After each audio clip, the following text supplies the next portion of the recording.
መጀመሪያ መናገር የሚፈልገው ሀሳብ ያለው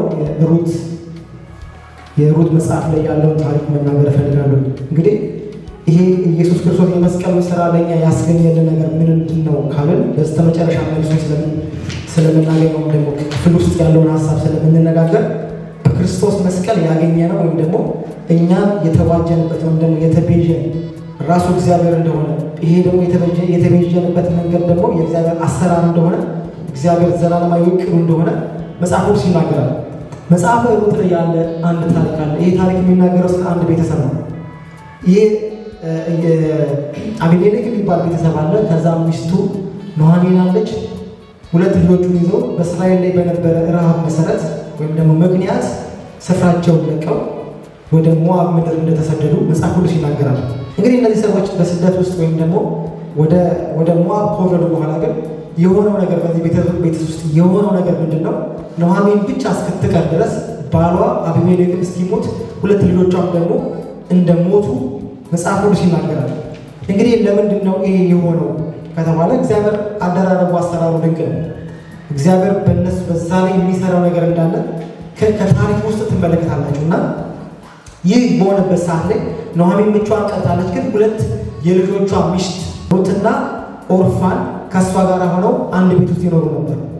እንደዚህ በሚኖሩበት ሰዓት ግን ምን ያህል ልዩ ፍቅር እንዳላቸው ምን ያህል አብሮ በኖሩበት ሰዓት ላይ ምን ያህል ልዩ ፍቅር እንዳላቸውና መዋደዳቸውን የሚያስታውቀው ለምንድን ነው ከተባለ በስተመጨረሻ ላይ የመለያያ ጊዜ ደረሰና ለመለያየት በወሰኑ ጊዜ ሁለቱም አለቀሱ። ኑኃሚን እንደዚህ ያለቻቸው በቃ ከዚህ በኋላ እናንተም ወደ ምድራችሁ ተቀመጡ ወይም ወደ ቤተሰቦቻችሁ ተመለሱ ወይም ደግሞ ወደ አማልክቶቻችሁ ተመለሱ አለች። እኔ ወደ ምድሬ ምክንያቱም እስራኤል እንደተጎበኘች እና እስራኤል እህል እንደሰጣት ምግብ እንደሰጣት እግዚአብሔር እንዳሰባት ሰማችና ያንን ወሬ ሰምታ ወደ ምድሯ መመለስ ፈለገች። ስትወጣ ከነ ቤተሰቦቿ ነው የወጣችው። ስትመለስ ግን ብቻዋን ቀርታለች። ኑኃሚን አዝናለች። ቢሆንም ግን ወደ ምድሯ መመለስ ፈለገች። በዚህ ውስጥ አንድ ነገር አለቻቸው ሁለቱ ልጆቹን ምራቶቿን፣ ተመለሱ፣ ወደ ቤተሰቦቻችሁ ተመለሱ፣ ወደ አማልክቶቻችሁ ተመለሱ። ከዚህ በኋላ ለእናንተ የሚሆን ልጅ የለኝም። ምክንያቱም ከእሷ ጋር ያገናኛት እነዚህ ያገናኟት የትዳር ጉዳይ ነው። ሌላ ነገር አላገናኛት። ምክንያቱም የኑኃሚን ልጆች አግብተው ነበር የተቀመጡት። አሁን እነሱ ከዚህ በኋላ ግን ለእነሱ የሚሆን ልጅ የለኝም፣ ልውለድ እንኳን ብል ከዚህ በኋላ አድርገው ለእናንተ ባል የሚሆኑ አላደርስም። ስለዚህ ምን ተባሉ? ተመለሱ አለቻቸው። ተመለሱ ስትላቸው ሁለቱም አለቀሱ። ካለ በኋላ ግን ኦርፋን አንድ ነገር አደረገች። እሄዳለሁ እመለሳለሁ የሚል ቃል ባትናገርም ሄደችና ግን ሳመቻት። ያ ማለት ልመለስ ማለት ነው፣ እመለሳለሁ ማለት ነው። ሩት ግን አንድ ነገር ወሰነች። እኔ አልመለስም፣ ከዚህ በኋላ ይህንን ነገር እንዳትደግሙ፣ እኔ ከአንቺ ጋር እሄዳለሁ አለቻት። የወሰነችበትን ውሳኔ ነው እንድትይዙልኝ የምፈልገው። ምን ብላ ወሰነች? እኔ አለች ወደ ምድርሽ እሄዳለሁ፣ አንቺ ወደ ምታፊበት ቦታ ላይ ሁሉ እቀመጣለሁ። እኔ ይህንን ሳደርግ ግን አንድ ነገር ወሰኛ ማለች። አምላክሽን አምላኬ ብዬ ልቀበለው፣ ሕዝብሽን ሕዝቤ ብዬ ልቀበለው፣ በምታፊበት ሁሉ እኖራለሁ አለች። ሃሌሉያ! ስለዚህ አምላክሽን አምላኬ አድርጌ እቀበለዋለሁ ያለችው ሩት የት እንዳለች ለማወቁ አምላኬ ብላችሁ የተቀበላችሁት ኢየሱስ፣ ሃሌሉያ! አምላክ ይሆነኛል ያላችሁ ኢየሱስ የት እንዳስገባችሁ ምን እንዳደረገላችሁ ታውቃላችሁ አይደል?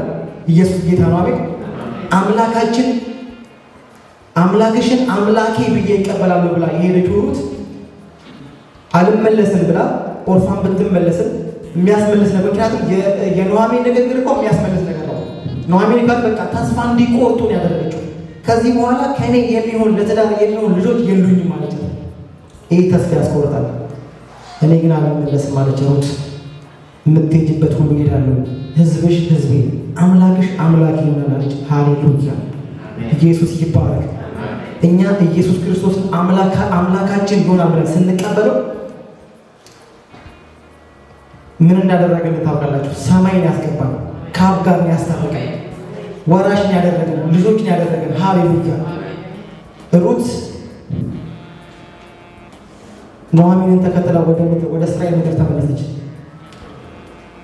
ከተመለሰች በኋላ ግን መጽሐፉ እንግዲህ ታሪኩን ስለምታውቁት ስትመለስ እንግዲህ የሆነው ነገር በስተመጨረሻ የሆነው ነገር ይሆንልኛል ብላ አይደለም የተመለሰችው። ገባችሁ? አምላክሽ አምላክ ይሆናል ብላ ስለሄደች እግዚአብሔር የሚሰራው ነገር እንዳለ፣ ምክንያቱም ከመሆኑ በፊት እኮ የሆነ ነገር ኑኃሚን ታውቅ ነበር። የሆነ ነገር እግዚአብሔር እየሰራ እንዳለ ስለተረዳች የሆነ ነገር ታውራት ነበር፣ ተመክራት ነበር። ከሄደች በኋላ አምላክሽ አምላክ ይሆናል ብላ በሄደችበት ምድር ላይ እግዚአብሔር እንደዛ አደረገ። ኢየሱስ ይባረክ። ስለዚህ እግዚአብሔር በኑኃሚንና በሩት ታሪክ ውስጥ ትልቅ አጀንዳ ነበረው፣ ትልቅ ሀሳብ ነበረው፣ ትልቅ ፍላጎት ነበረው፣ ትልቅ እቅድ ነበረው። ስለዚህ ሩትን ስትመለከት አሕዛብን ወክላ ወደዛ ሄደችው። አሕዛብ ነች፣ ከተስፋው ቃል ውስጥ ምንም የሌለችበት የኪዳን ሕዝብ ያልሆነች አሕዛባዊ ነች። እንግዲህ ምክንያቱም ምንም ነገር እንግዲህ በዛ ዘመን ላይ ባለው በእስራኤል ታሪክ ውስጥ ምንም ነገር እንትን የሚደረግ ነገር የላትም። ስለዚህ ከኑኃሚን ጋር ተከትላ ሄደች። ኑኃሚንን በሰፈሯ ወይም በመንደሯ ስትገባ አንድ ነገር አሏት። እቺ ኑኃሚን አይደለችም እንዴ ብላው ሲነግሯት፣ ከዚህ በኋላ ኑኃሚን አትበሉኝ፣ እግዚአብሔር በሙላት አስወጥቶ ብቻዬን መልሶኛል፣ ስለዚህ ማራ በሉኛለች። አዝናለች። ጌታ ይባረክ። ኢየሱስ ጌታ ነው። ስለዚህ የእነዚህ ቤተሰብ ታሪክ ምንድን ነው የሆነው? በስተመጨረሻ ሩት ከኑኃሚን ጋር አብራ በምትኖርበት ሰዓት ላይ ወደ ምን እንድትገባ ነው የተደረገው? ወደ መቃረም ህይወት፣ ወደ መነቃቀል ህይወት። ምክንያቱም በእስራኤል ታሪክ ውስጥ እንግዲህ መጽሐፍ ቅዱስ ሲናገር በዘሌዋውያንና በዘዳግም ውስጥ ሲናገር ለእስራኤል አንድ ነገር ነግሯቸው ነበረ፣ አንድ ህግ ነግሯቸው ነበረ። ከምትሰበስቡት እህል ወይም ደግሞ ዘርተው እህል ሲሰበስቡ ከምትሰበስቡት እህል የተረፈ ነገር ቢኖር ወደኋላ ተመልሳችሁ እንዳትለቅሙ የሚል ህግ አላቸው። ወደኋላ ዞር። ምክንያቱም ያንን የተረፈውን ድሆች እንዲሰበስቡ፣ የሚቃርሙ ሰዎች ከኋላ እየተሰበሰቡ እንዲወስዱት ተውሏቸው ብሎ እግዚአብሔር አዟቸዋል። ይህን ነገር ስለነገራቸው ወደዚህ እንዳይሄዱ እንዳይመለሱና እንዳይሰበስቡ ስላደረገ ያንን ለመለቃቀም ሩት ወደ ቦዔዝ እርሻ ሄደች። ወደ ቦዔዝ እርሻ ስትሄድ ይህንን እህል ስትለቃቅም በዚህ ውስጥም እግዚአብሔር ሀሳብ ነበረው፣ አጀንዳ ነበረው። ወደ ማን እንደሄደች አታውቅም ነበር። ወደ ማን ቤተሰብ እንደሄደች አታውቅም ነበር። ይህን ታሪክ ስለምታውቁት እንግዲህ ምናልባት ደግሜ ስነግራችሁ ታስታውሱታላችሁ። እንግዲህ ወደዚህ ወደ መቃረም ውስጥ ከገባችበት ሰዓት ጀምሮ ቦዔዝ አንድ ነገር ሰማ። ስለ ሩት ለኑኃሚን ምን እንዳደረገች፣ ምን አይነት በጎነት እንዳደረገች ሰማ። ግን እንዲህ ቢሰማም ግን የሆነ ነገር በልብ ውስጥ ሌላ ይሄ ከዛ በኋላ የሚፈጠረው ነገር እንደሌለ ወይም ደግሞ እንዳሰብ ሊፈልግ እንኳን ቢል የሚከለክለው ነገር እንዳለ መጽሐፍ ቅዱስ ይናገራል። ምክንያቱም እስራኤል የምትመራው በሕግ ነው። እግዚአብሔር ባወጣላቸው ሕግ ስለሚመሩ ዝም ብሎ ያገኘውን ነው ያስዱ። ዝም ብሎ ያገኘውን አያደርጉም። ዝም ብሎ ያገኙትንም ደግሞ የራሳቸው አያደርጉም፣ ሕግ ስላለ። ስለዚህ ሩት የቦዔዝን እርሻ በመቃረብ ውስጥ በመከተል እየሰበሰበች ባለችበት ስፍራ ሁሉ ቦዔዝ ተመለከተ። የማነች ካለ በኋላ ከዛ በኋላ ለኑኃሚን መልካም ነገር አድርጋለች ብሎ ከሰማ በኋላ ግን የሆነ ተጨማሪ እህል እንደሰጣትኝና ወደ ቤቷ እንደተመለሰች ዛሬ እንደዚህ ሆነልኝ ብላ ለኑኃሚን ስትነግራት ኑኃሚን አንድ ነገር መከረቻት። የዋለችበት የእርሻ ቦታ ምናልባት የአቢሜሌክ ወይም ደግሞ የመሐሎን የኑኃሚን ልጅ የሆነ ወይም ደግሞ የሩት ባለቤት የሆነ የእሱ የቅርብ ዘመድ ነው። ምናልባት ይሄ ሰው ሊቤዥሽ ይችላል፣ ሀብታም ነው፣ ሊቤዥን ይችላል የሚልም ምክር ሰጠቻትኝና እንድትገፋበት ነገረቻት። ከዛ በኋላ ይህን ታሪክ ካደረገች በኋላ ከሄደች በኋላ የሚቤዥን ምናልባት ይሄ ሰው ይቤዥናል፣ ምናልባት እንኳን ይሄ ባይቤዥን እንኳን አለች፣ እግዚአብሔር ይቤዥናል አለች። እግዚአብሔር ይቤዥናል።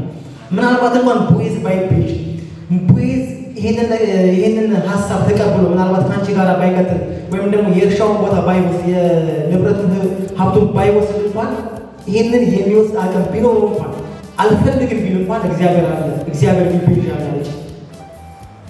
ይህንን ምክር ሰምታ ሩት አንድ ቀን የመጨረሻው ቀን ሄደችና ወደ ቦዔዝ የእርሻ ቦታ ላይ ያደረገችው ነገር ምንድን ነው? ከቦዔዝ ጋር ምክንያቱም የሚወርሳት ወራሽ ወይም ደግሞ የሚቤዣት እሱ እንደሆነ ስለተረዳች ከእሱ ጋር ያላትን ነገር ቀርባ ትነግረዋለች በምሽት በሌሊት ውስጥ እና ይህንን ነገር ከሰማ በኋላ ግን አንድ ነገር አላት። ዛሬ ወደ ቤትሽ ሂጂ፣ ተመለሽ፣ እኔ ከኔ የቀረበ ወይም ደግሞ ለአንቺ የቀረበ ሌላ ሰው አለ።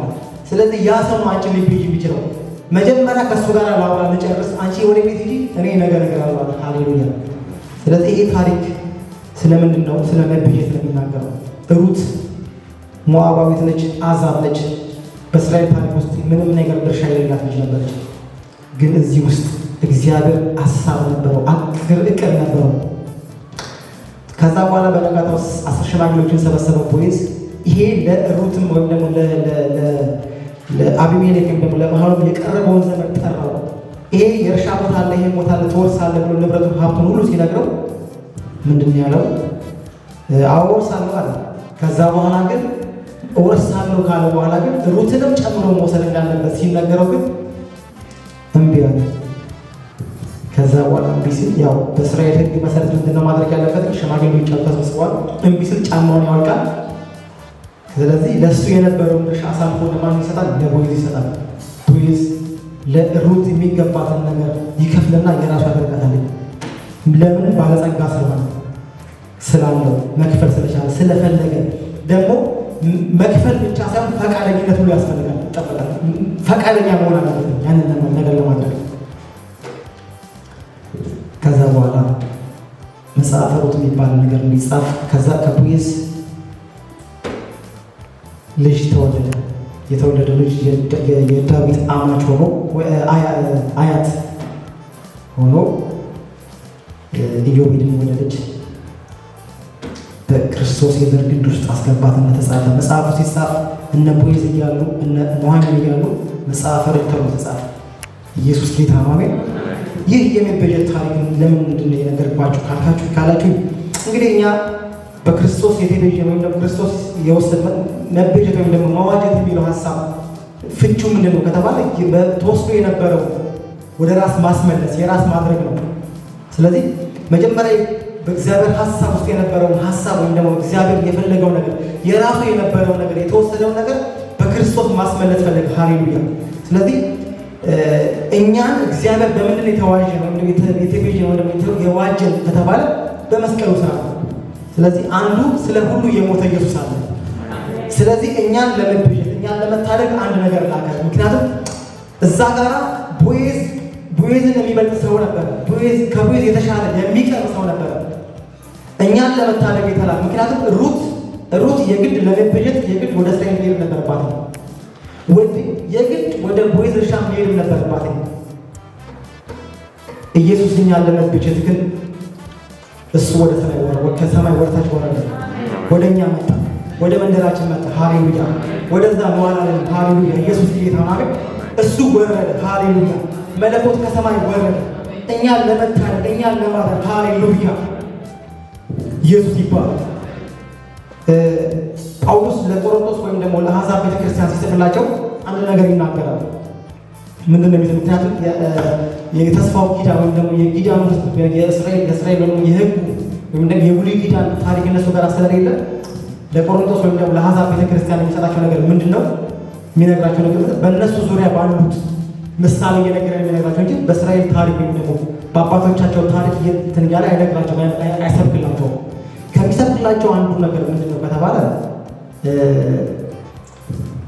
ምክንያቱም በድሮ በሮማውያን ታሪክ በነበረው እስር ወይም ደግሞ የባሪያ ንግድ በሚሸጥበት እየጠቆመ ጳውሎስን በቆሮንቶስም በኤፌሶንም ደግሞ ጴጥሮስም ደግሞ በአንደኛ ጴጥሮስ ላይ በሁለተኛ ጴጥሮስ ላይ የሚናገራቸው የእንደዚህ በእነሱ በሚገባቸው ቋንቋ በመካከላቸው ላይ ባለው በባሪያ ንግድ በሚሸጥበት ምክንያት ይህ አጎራ ማለት ገበያ ነው። በዚህ ገበያ መካከል ላይ የሚሸጡ ባሮች አሉ። የሚሸጡ የሚለወጡ በብር ወርቅ ነው ወይም በብር ይሁን በወርቅ ይሁን በገንዘብ የሚሆን የሚሸጡ የሚለወጡ ባሪዎች እንዳሉ አንዳንድ ታሪኮች ስታነቡ ታገኛላችሁ። ይሄ ታሪክ ጳውሎስ ለእነሱ ለማስረጃ የተጠቀመበት ቃላት ለምንድን ነው? ሁላችንም በሕግ ቁጥጥር ስር የነበርን ወይም ደግሞ በሕግ የተያዘን ሰዎች እንደነበርን እና ከዚህ ማስፈታት የሚችል ወይም ደግሞ ከዚህ ነፃ የሚያወጣ የሚበጅ ምክንያቱም አንድ ባሪያ በድሮ ታሪክ ባሪያ ወይም ደግሞ ባሪያ ማለት የራሱ መብት የሌለው ምንም መብት የሌለው ሰው ይህ ባሪያ በባሪያ ሊለወጥ ነበር ወይም ደግሞ አንዱ ባለጸጋ ወይም በተሻለው ባለጸጋ ይለወጥ ነበር፣ ይገዛ ነበር። ይሄ የንግድ ልውውጥ ወይም ደግሞ ይሄ የገበያ ልውውጥ አጎራ ተብሎ የሚጠራው በዛ ዘመን ላይ አሕዛብ በሚለዋወጡበት ወቅት ላይ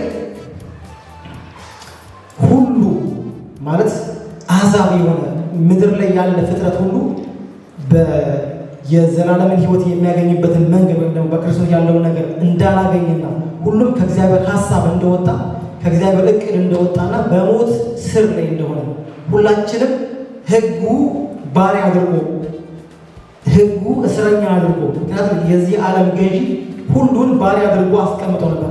ከዚህ ባርነት ከሚያወጣ ወይም ደግሞ ልውውጥ እያንዳንዱ ምክንያቱም ያለ ክርስቶስ የሆነ በጠቅላላ ሁሉ የዓለምን ኃጢአት ወይም ደግሞ የዲያብሎስን ሀሳብ የሚያስተላልፍ መጠቀሚያ ዕቃ እንደሆነ መጽሐፍ ቅዱስ ይናገራል።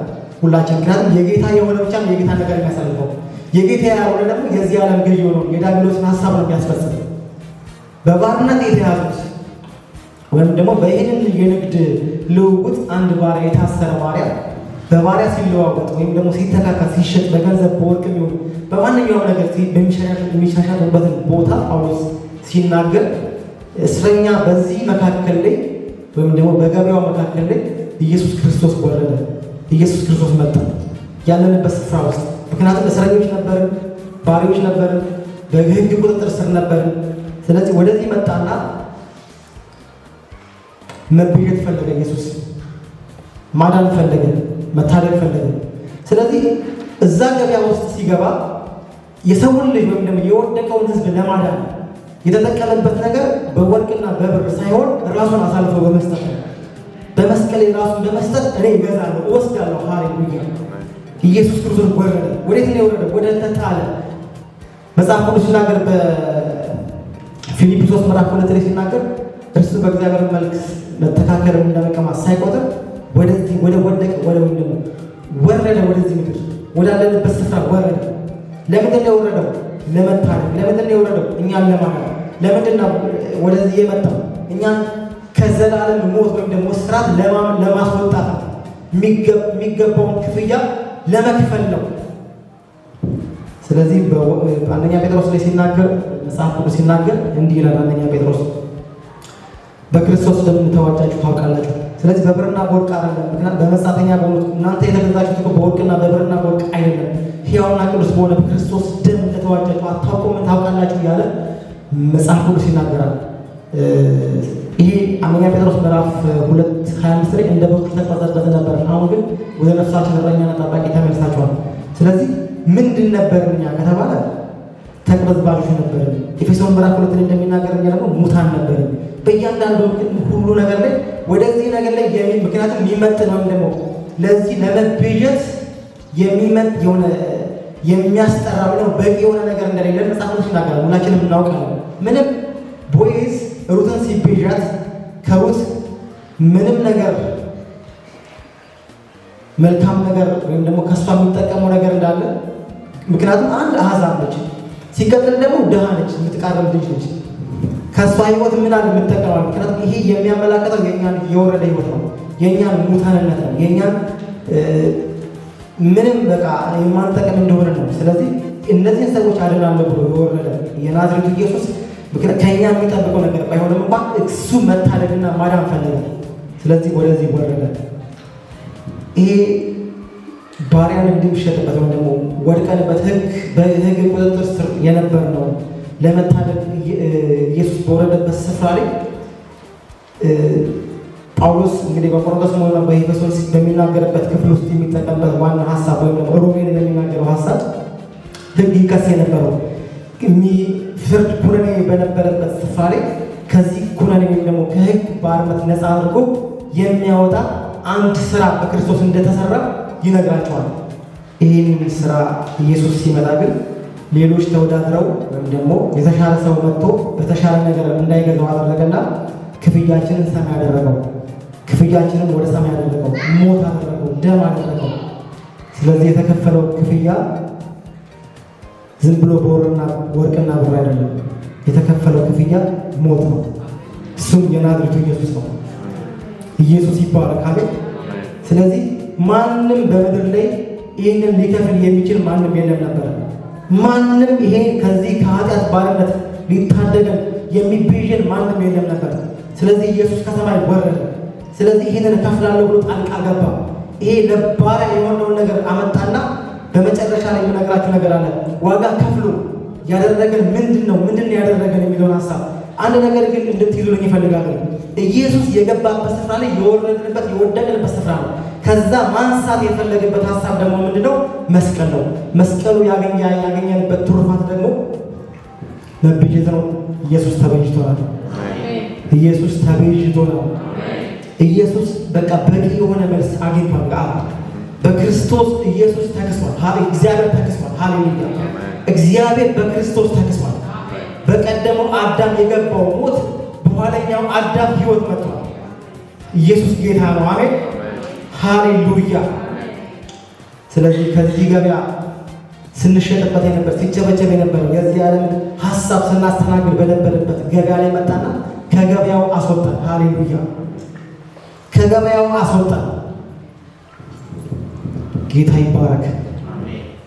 ገላትያ ምዕራፍ 3:13 ላይ እንዲህ ይላል፣ በእንጨት የሚሰቀል ሁሉ የተረገመ ነው ተብሎ ተጽፏልና ክርስቶስ ስለ እኛ እርግማን ሆኖ ከሕግ እርግማን ዋጀን። ጌታ ይባረክ። ስለዚህ የተረገመን ሰዎች እንደነበርን በሕግ የተረገመ ሰዎች ደግሞ በመስቀል የተሰቀለ ሁሉ የተረገመ ነው። ይሄ የተረገመን ሰዎች በነበርን ሰዓት ላይ ስለኛ እርግማን ሆኖ የተሰቀለ አንዱ ኢየሱስ ነው። ጌታ ይባረክ። ከእርግማን ነፃ ወጣን፣ ከሕግ ነፃ ወጣን። ኩነኔ የለብንም።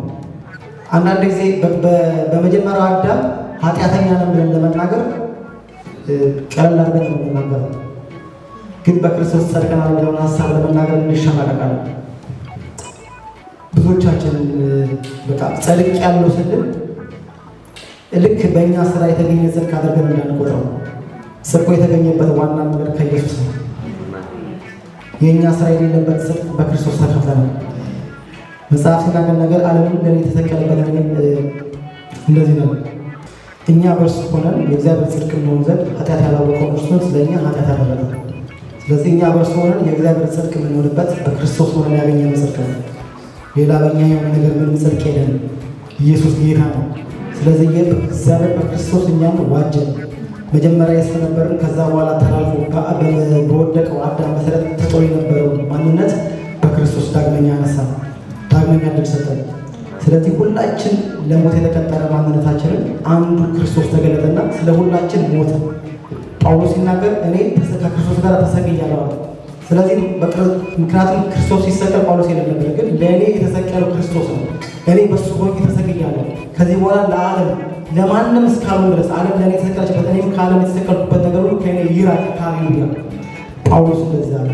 ስለዚህ እኛ ከክርስቶስ ጋር ተሰቅለናል። አንዱ ስለ ሁላችን ሞቷል። አንዱ ስለ ሁላችን በቂ የሆነ መስዋዕት ሆኖልናል። እኛ የሚጠበቅብን ነገር በዚህ በተቀበልነው በክርስቶስ በተሰቀለልን በሞቱ ባመንን ጊዜ እኛ ከክርስቶስ ጋር አብረን ተሰቅለናል። ጌታ ይባረክ። ስለዚህ ከባርነት ያወጣል፣ በደሙ የዋጀን የናዝሬቱ ኢየሱስ ይባላል። ሌላ ማንም የለልበት። ምክንያቱም ታናሽ የለበት፣ ታላቅ የለበት፣ አንድያ የእግዚአብሔር ልጅ ይሆን።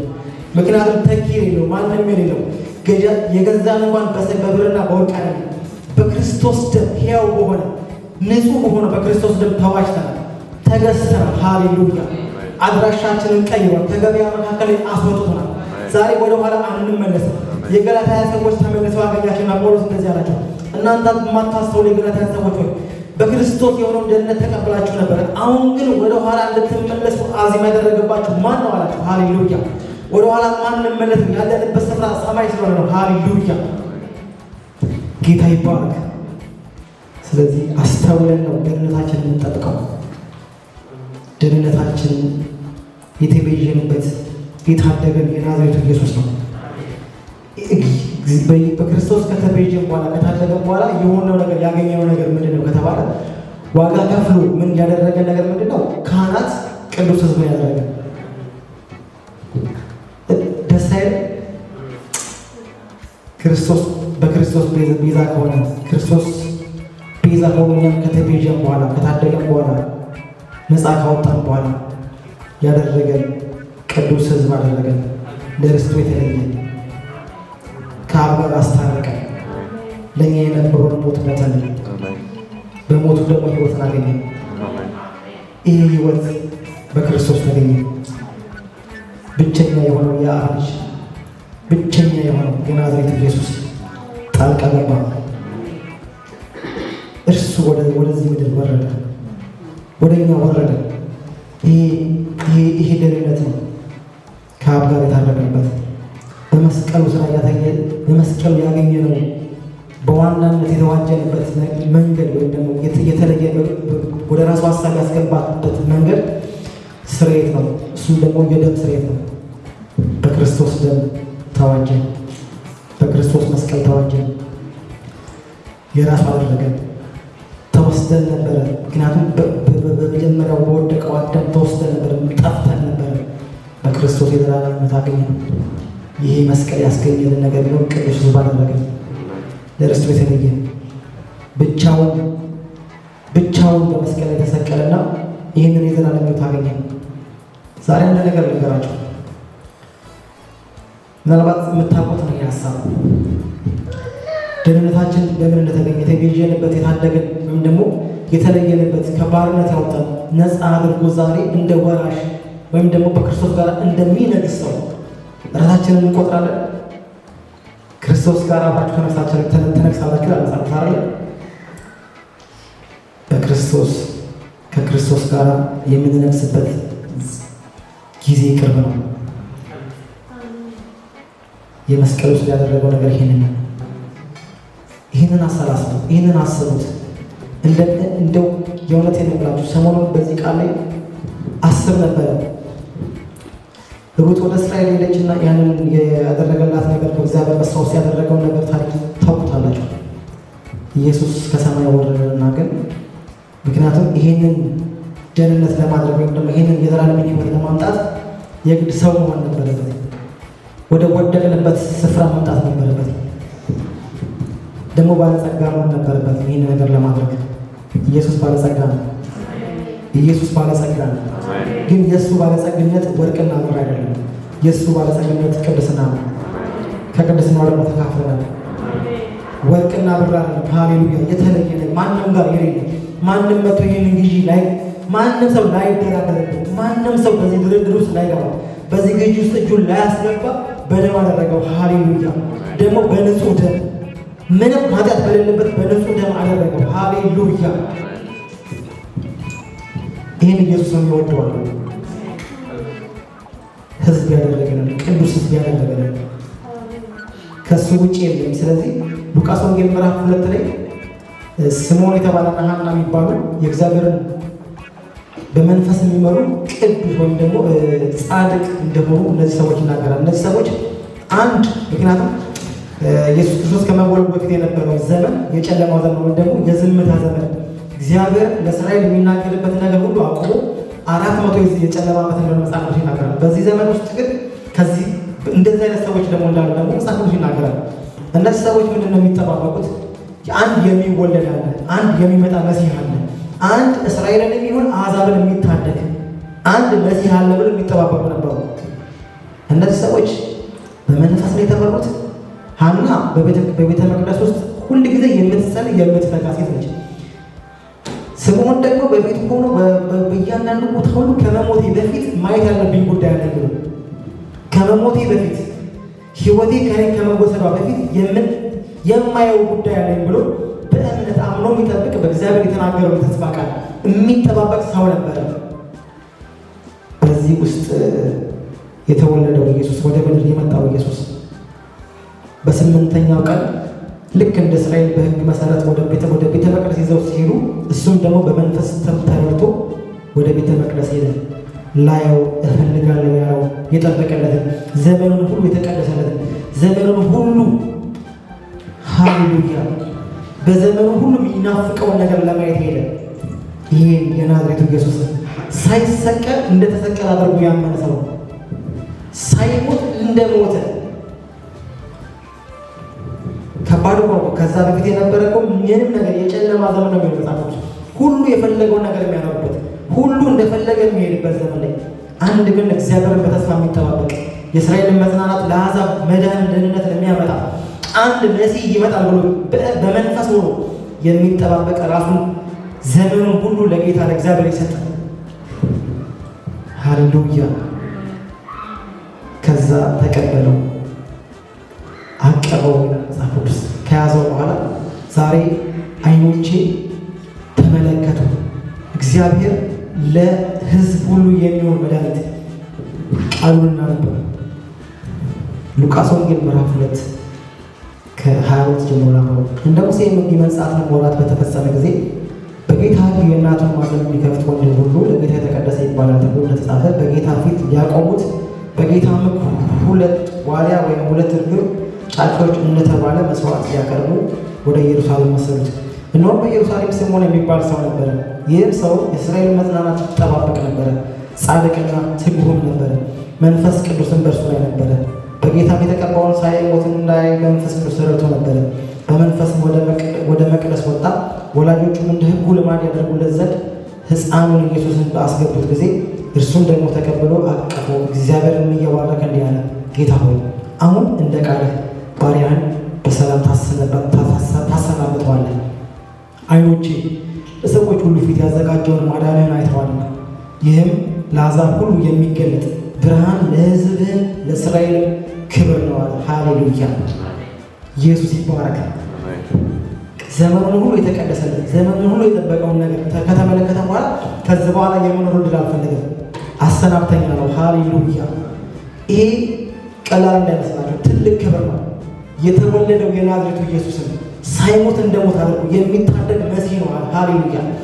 አድጎ እኮ ስተውታል ነው። አድጎ እኮ አላወቁትኝም እኮ አድገው እኮ እሱ የናዝሬቱ ኢየሱስ አድጎ እኮ አላወቁትኝም። ሃሌሉያ! ሕፃን ሆኖ የ8 ቀን ሕፃን ሆኖ እሱ የናዝሬቱ ኢየሱስ ይባላል። እሱ ዓለምን ሁሉ የሚታደግ የእግዚአብሔር ልጅ ነው አለ። ሃሌሉያ! ከጠበቀን የእግዚአብሔር ሐሳብ የእግዚአብሔር የተናገረውን ሐሳብ የሚፈጽምበትን እመጣለሁ የመምጣቱን የምንጠባበቅበትን ዘመን በዘመናችን ሁሉ የምንጠብቀው ነገር ጉዳይ ይኖራል። አሜን። ከኖርን እዚህ ምድር ላይ የምንጠብቀው ጉዳያችን የእግዚአብሔር ሐሳብ ብቻ ይሁን። ጉዳዩ ይሄ ብቻ ነበረ። ከዚህ በኋላ የመቆየት እድልም አልፈልግም። አሰናብተኛ ነው። ይሄ ነው የናዝሬቱ ኢየሱስ። በ8 ወር ሕፃን የነበረው ሕፃን እንደዚህ ነው አድጎ በ33 ዓመት ውስጥ የዓለምን ሁሉ ኃጢአት የሚያስወግድበትን ስርዓት ወይም ደግሞ እግዚአብሔር የሚቀበለውን መስዋዕት ሆኖ በመስቀል ላይ ተሰቀለልን፣ በመስቀል ላይ ሞተልን። ስለዚህ እኛን የሚቤዥ ማንም የለም ነበር፣ ማንም የሚያድን የለም ነበር፣ ማንም የሚታደግ የለም ነበር ከክርስቶስ ውጭ። ለዚህ ነው አዳኝ ኢየሱስ ነው የምንለው። ለምንድን ነው? ሌላ አዳኝ የለም። ኢየሱስ ያድናል ስንል እኮ እንደ ቀላል ነገር እንዳትቆጥሩት። ኢየሱስ ያድናል ስንል ሌላ አዳኝ የለም ማለት ነው። ምክንያቱም የዓለምን ሁሉ ኃጢአት የሚያስወግድ የእግዚአብሔር በግ እሱ ኢየሱስ ነው። ስለዚህ የአንድ አይደለም ለእስራኤል ብቻ አይደለም፣ የዓለምን ሁሉ ኃጢአት የሚያስወግድ አንድ በግ እግዚአብሔር አዘጋጀ፣ እሱም ኢየሱስ ነው። በእሱ የዘላለም ሕይወት አግኝተናል። ክብር ለቴሌቪዥን፣ ክብር ለቴሌቪዥን፣ በመስቀሉ ለተዋወቀን ለዋጀን። ሃሌሉያ!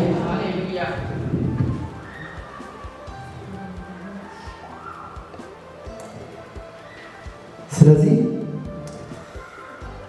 ኃጢአትም ይሁን ሕግም ይሁን ዓለምን ሁሉ ላይዘን በክርስቶስ ተዋጅተናል። ሰይጣን ላያገኘን፣ ክፉ ላያገኘን፣ ዓለም ላታገኘን። ምክንያቱም ቦዔዝ ሩት ከቦዔዝ ውጭ ለማንም አትሆንም። ምክንያቱም ስለከፈለባት የሚከፈለው ነገር ሁሉ ስለከፈለ ከቦዔዝ ውጭ ለዛኛው ሰውዬ መሆን አትችልም። ኢየሱስ ስለከፈለብን ለሌላ መሆን አንችልም። የክርስቶስ ብቻ ነው መሆን የምንችለው። በመስቀል ላይ ደሙን ሲከፍል የራሱ ሊያደርገን ነው። ጌታ ይባረክ። ስለሌለ የሚቤዥ ስለሌለ ተኪም ስለሌለ ተከታይም ዋና ብቸኛ ስለሆነ የእግዚአብሔር ሁለተኛ ሶስተኛ የሚባል ልጅ የለም። አንደኛ ብቸኛ ልጅ የናዝሬቱ ኢየሱስ ነው። ብቸኛ ልጅ የሚታደግ የሚያድን ዛሬ ራሱ ትኩስ ሆኖ ለሚፈልገው ለሚያምኑት የሚያድን ብቃት ያለው የናዝሬቱ ኢየሱስ ነው። ሃሌሉያ! ስለዚህ ምናልባት በዚህ ይህንን ክርስቶስን ያላመኑ ሰዎች ይኖራሉ። ይህንን ክርስቶስን ያላገኙ ምክንያቱም የዚህ ዓለም ገዢ እንደፈለገ እየነዳቸው በፈለገው ነገር እየመነዘራቸው አንዳንዶቹን ነፍሰ ገዳይ፣ አንዳንዶቹን አመንዝራ፣ አንዳንዶቹን እንደዚሁ እግዚአብሔር የማይወደው ነገር እንዲያደርጉ ያለ ክርስቶስ የሆኑ ብዙዎች አሉ። ለዚህ ሁሉ መፍትሄ የናዝሬቱ ኢየሱስ ነው። እኔ የእውነት እንዴት ነው አላውቅም። ምናልባት ይሄ መልእክት ሌሎች የሚሰሙበት አጋጣሚ ሊሆን ይችላል። ስለዚህ ከዚህ ከባርነት ነፃ የሚያወጣ የናዝሬቱ ኢየሱስ ነው። ነፃ የሚያደርግ የናዝሬቱ ኢየሱስ ነው። ቅዱስ ሕዝብ የሚያደርግ የናዝሬቱ ኢየሱስ ነው። ሕይወትን የሚሰጥ የናዝሬቱ ኢየሱስ ነው። የእውነት መቤዠት የሚችል ብቸኛ የአብ ልጅ ኢየሱስ ክርስቶስ ብቻ ነው። ከላይ የተላከ ስለሌለ ነው። ምክንያቱም እነዛም ዘመናቸውን ሁሉ ቅድም እንደ አነበብነው ስምዖን የተባለው ዘመኑን ሁሉ የተቀደሰ ይሄንን ብቻ ለመመልከት ነው፣ ሌላ የለም። ሃሌሉያ። ራዕይ ምዕራፍ 5 ላይ ያለውን ሀሳብ እንመለከትና እንጨርሳለን እና እንጸልያለን። ኢየሱስ ጌታ ነው። ስለዚህ በክርስቶስ ከተቤዠን በኋላ ነፃ ከወጣን በኋላ ከባርነት ከተገላገልን በኋላ ከዛ ገበያ ከወጣን በኋላ እግዚአብሔር በክርስቶስ የተቀጠረልን ያደረገን ነገር እዛ ላይ እንመለከታለን። በጌታ ስም አነባዋለሁ። በዙፋኑ ላይ በተቀመጠው በቀኝ እጁ ላይ በውስጥና በኋላ በተጻፈበት 7 ማኅተም የተዘጋ መጽሐፍን አየሁ። ብርቱ መልአክም መጽሐፍን ዘረጋ ዘንድ ማኅተሞቹን ይፈታ ዘንድ የሚገባው ማን ነው ብሎ በታላቅ ድምፅ ሲያውጅ አየሁ። በሰማይም ቢሆን በምድርም ላይ ቢሆን ከምድሪቱ በታችም ቢሆን መጽሐፉን ሊዘረጋ ወይም ሊመለከተው ማንም አልተቻለው። መጽሐፉን ሊዘረጋ ወይም ሊመለከተው የሚገባው ማንም ስላልተገኘ እጅግ አለቀስኩ። ከሽማግሌዎችም አንዱ አታልቅስ፣ እነሆ ከይሁዳ ነገድ የሆነ አንበሳ እርሱም የዳዊት ሥር መጽሐፉን ሊዘረጋ ዘንድ 7ቱን ማኅተም ይፈታ ዘንድ ድል ነስቷል አለኝ። ቁጥር 7 ላይ ያለው ነበር። መጥቶ በዙፋኑ ላይ ከተቀመጠ ከዚያም በቀኝ እጁ መጽሐፉን ወሰደው። መጽሐፉን በወሰደ ጊዜ 4ቱ እንስሶችና 24ቱ ሽማግሌዎች በበጉ ፊት ወደቁ። እያንዳንዳቸውን በገና በቅዱሳን ጸሎት በሆነ ዕጣን መጽሐፉን ትወስድ ዘንድ ማኅተሞችን ትፈታ ዘንድ ይገባሃል፣ ታርደሃልና በደምህም ለእግዚአብሔር ከነገድ ሁሉ ከቋንቋም ሁሉ ከወገንም ሁሉ ከሕዝብም ሁሉ ሰዎችን ዋጅተህ ለአምላካችን መንግሥትና ካህናት የሆኑ ዘንድ አድርገሃል፣ በምድርም ላይ ይነግሳሉ እያለ አዲሱን ቅኔ ይዘምራሉ። ስለዚህ ይህንን መጽሐፍ የሚፈታ በማኅተም የተዘጋውን ነገር የሚገልጥ ኢየሱስ ብቻ ነው። እኔና እናንተን የሚቤዥ ኢየሱስ ብቻ ነው። እኔና እናንተን ሊያድን የሚችል ኢየሱስ ብቻ ነው። ይህንን መጽሐፍ የተዘጋውን መጽሐፍ ማንም በሰማይም ሆነ በምድርም ሆነ የሚከፍትም የሚከፍትም የሚገልጥም የለም ብሎ ባለቀሰበት ጉዳይ ላይ አንድ አለ። ሃሌሉያ። እኔና ለእናንተ የሚሆነው ነገር ይሄ ነው። ማን ነው የሚቤዠን? ማን ነው የሚታደገን? ማን ነው ከዚህ ነፃ የሚያወጣን? ከባርነት፣ ከኃጢአት፣ ከሞት የሚነጥቀን የሚለየን ማን ነው ብለን ባልንበት ጉዳይ ሁሉ የተገለጠ የናዝሬቱ ኢየሱስ አለ። ሃሌሉያ። ያዳነን፣ የተቤዠን፣ ወደ ራሱ ወደ ሕግ ወደ መንግስቱ ያፈለሰን፣ ወደ እግዚአብሔር ሐሳብ ያስገባን፣ የዘላለምን ሕይወት የሰጠን የተገለጠ ኢየሱስ አለ። ሃሌሉያ። ማን ነው አለ? ማን ነው ይህንን መጽሐፍ የሚከፍት? አለ አለ አለ። ማኅተሙን ትፈታ ዘንድ ይገባሃል ለተባለለት የናዝሬቱ ኢየሱስ ብቻ ነው። ስለዚህ እኛን ስለተቤዠን፣ ስለታደገን፣ በመስቀል ላይ ስለተወለድ፣ በመስቀል ላይ ስላስመለጠን፣ አብ የሚፈልገውን ነገር ሁሉ ጠንቅቆ ስለከፈለልን መጽሐፉን ይከፍት ዘንድ ይገባዋል። ይገባዋል። ሃሌሉያ። ይገባዋል። ብቻውን ይገባዋል። በሰማይም በምድርም የለም ተብሏል። አዎ የለም፣ የለም፣ የለም የሚከፍት እሱ ብቻ ነው መክፈት የሚችል።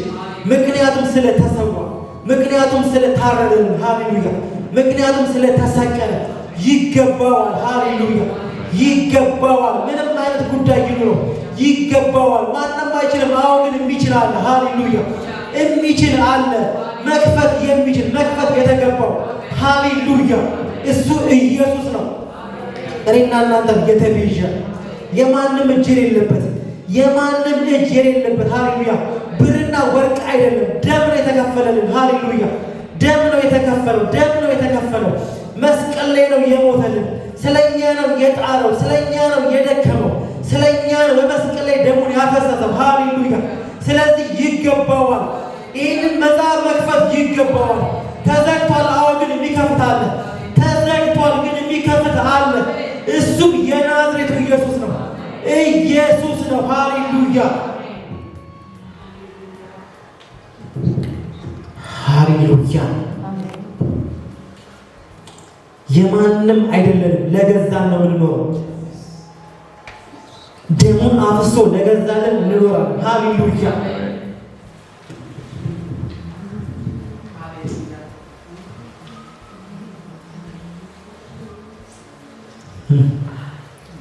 እስራኤል ከግብፅ ሲወጡ የመጨረሻው ተአምር ደም ነው።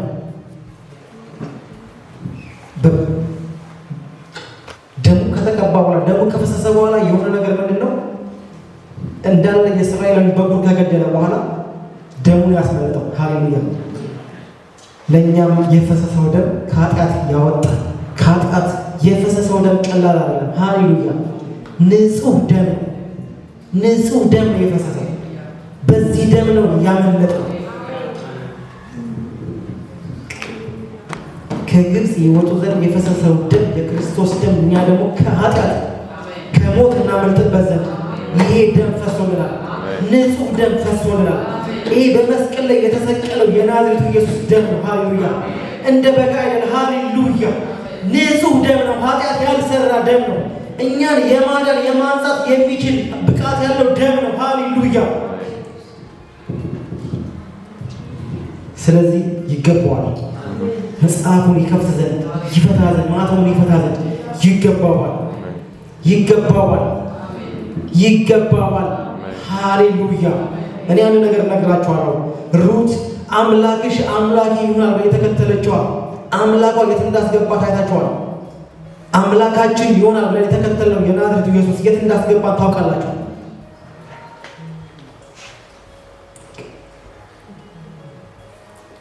ይሄ ኢየሱስ ያለ ይሄ የናዝሬቱ ኢየሱስ አለ። ራሱን አንዱ ስለ ሁሉ የሞተ ኢየሱስ፣ አንዱ ስለ ሁላችን የሞተ የናዝሬቱ ኢየሱስ።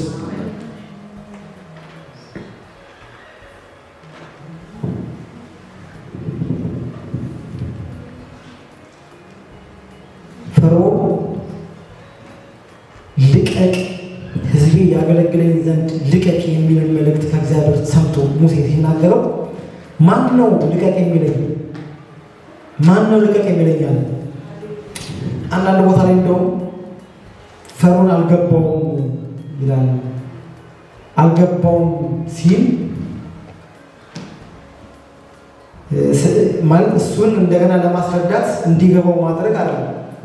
ኦልሬዲ ገባውም አልገባውም መልቀቅ ስላለበት ነው። ጌታ ይባረክ። ስለዚህ ጠላት የማስረዳት ኃላፊነት የለብንም። መልቀቅ ያለበት ነገር ምክንያቱም በደሙ ፊት መቆም ስለማይችል ነው። በፈሰሰው ደም ላይ ሃሌሉያ!